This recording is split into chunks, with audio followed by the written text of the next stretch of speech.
Hello student, physics bye Kapil sir YouTube channel में आप लोगों का स्वागत है। बेटा ये हमारी जो वीडियो है वो यूपी बोर्ड 10th क्लास के लिए है, जिसमें हम इससे पहली वीडियो में प्रकाश का परावर्तन, प्रकाश का अपवर्तन, क्रांतिक कोण, प्रकाश का पूर्ण आंतरिक परावर्तन, इनके बारे में पढ़ चुके हैं। बेटा जिसने इससे पहली वीडियो अभी तक नहीं देखी है बेटा वो जाके वो वीडियो देख लें। ठीक है, इस वीडियो में हम पढ़ेंगे प्रकाश का प्रकीर्णन, स्कैटरिंग ऑफ लाइट।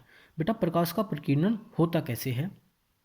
अगर हम इसकी डेफिनेशन की बात करें कि जब प्रकाश किसी ऐसे माध्यम से गुजरता है, जब प्रकाश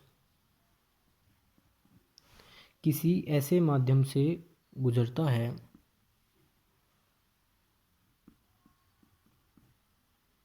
किसी ऐसे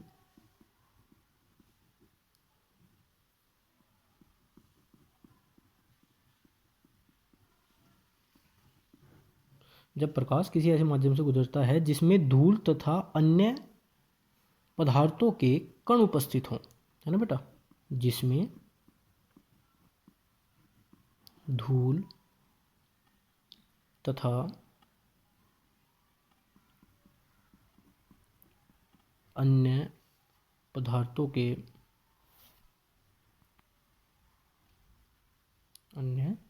पदार्थों के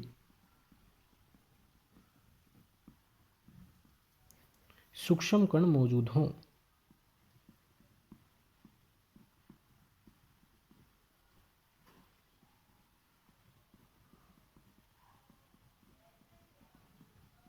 उपस्थित हों तो इनके द्वारा प्रकाश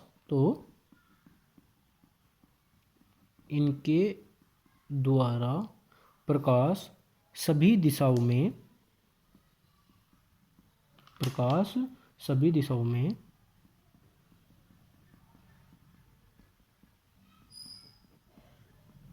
फैल जाता है।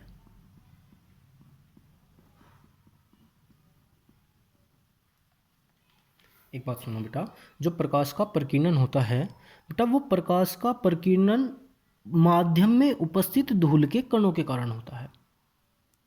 ठीक है, मान के चलो प्रकाश निर्वात से आता है, निर्वात में प्रकाश की चाल 3 × 10⁸ मीटर प्रति सेकंड।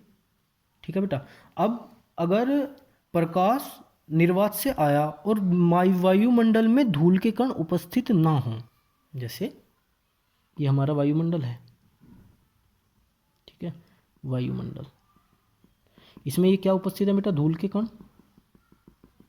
ठीक है, अगर हमारे वायुमंडल में धूल के कण उपस्थित नहीं होंगे तो प्रकाश का प्रकीर्णन नहीं हो सकता।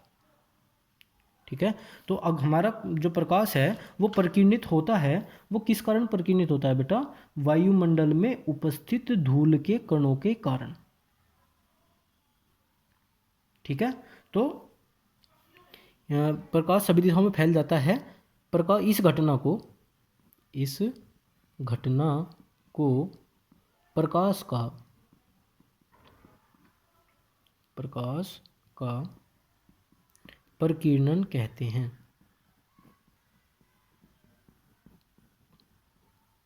ठीक है बेटा, तो जब प्रकाश किसी ऐसे माध्यम से गुजरता है जिसमें धूल तथा अन्य पदार्थों के सूक्ष्म कण उपस्थित होते हैं तो प्रकाश क्या होता है बेटा? सभी दिशाओं में फैल जाता है। इस घटना को ही प्रकाश का प्रकीर्णन कहते हैं।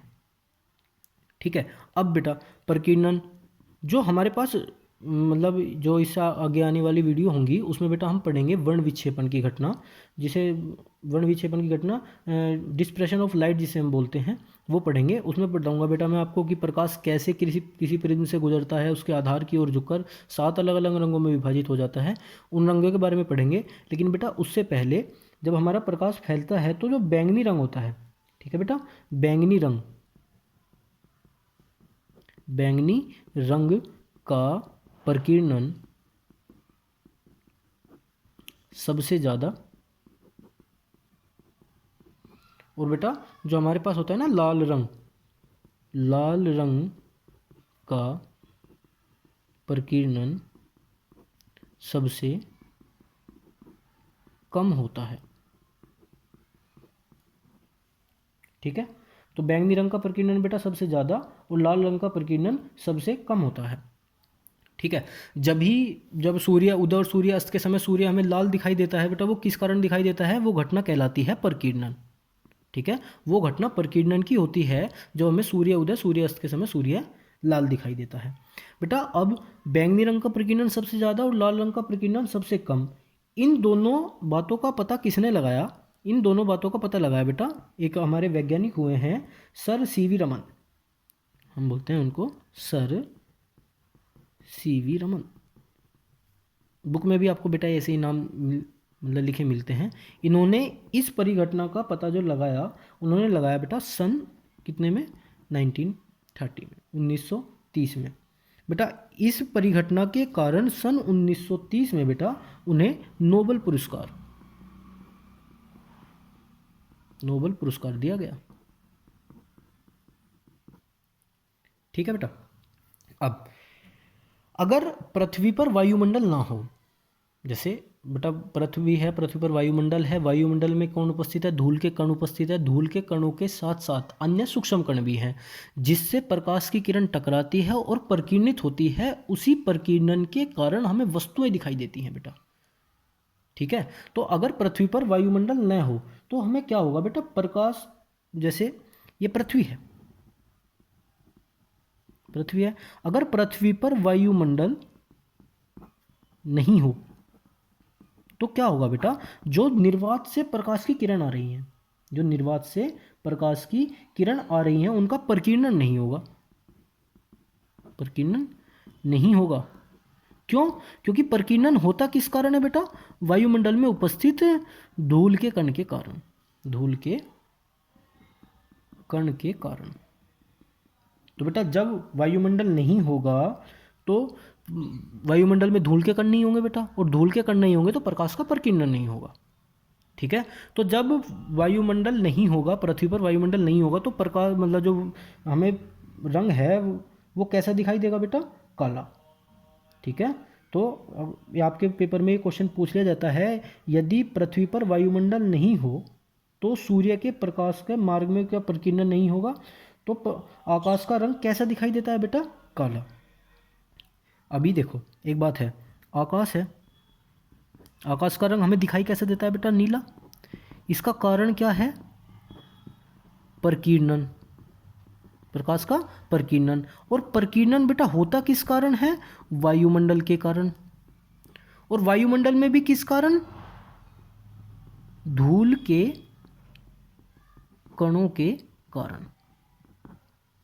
तो एक बात बताओ बेटा, आकाश है, आकाश का रंग आपको नीला दिखाई दे रहा है। ठीक है, किसके कारण दिखाई दे रहा है? प्रकाश के प्रकीर्णन के कारण। प्रकाश का प्रकीर्णन होता कब है? जब वायुमंडल हो, और वायुमंडल में भी क्या हो बेटा? धूल के कण हो। ठीक है, तो अगर वायुमंडल ही नहीं होगा, वायुमंडल में धूल के कण भी नहीं होंगे, तो बेटा जो आकाश है, आकाश का रंग कैसा दिखाई देगा फिर हमें? काला। तो यही रीज़न है, अगर आपके पेपर में क्वेश्चन पूछ लिया जा कि अगर वायुमंडल में धूल के कण उपस्थित न हो तो हमें आकाश का रंग कैसा दिखाई देता है बेटा? तो आकाश का रंग हमें काला दिखाई देगा। ठीक है बेटा, तो प्रकाश के प्रकीर्णन की घटना के कारण ही हमें सूर्य उदय सूर्य अस्त के समय सूर्य लाल दिखाई देता है, और आकाश के रंग जो है बेटा उसका नीला दिखाई देना भी हमें प्रकाश के प्रकीर्णन की घटना के कारण ही होता है। अगर वायुमंडल न हो तो हमें प्रकाश का रंग कैसा दिखाई देगा बेटा? उसका आकाश का रंग कैसा दिखाई देगा बेटा? काला। ठीक है, तो जैसे आपको क्वेश्चन भी पूछ लिया जाता है बेटा आपसे, समुद्र का रंग नीला क्यों दिखाई देता है, आकाश का रंग नीला क्यों दिखाई देता है? तो बेटा आकाश के मतलब आकाश के परावर्तन तथा जल के कणों के प्रकीर्णन के कारण।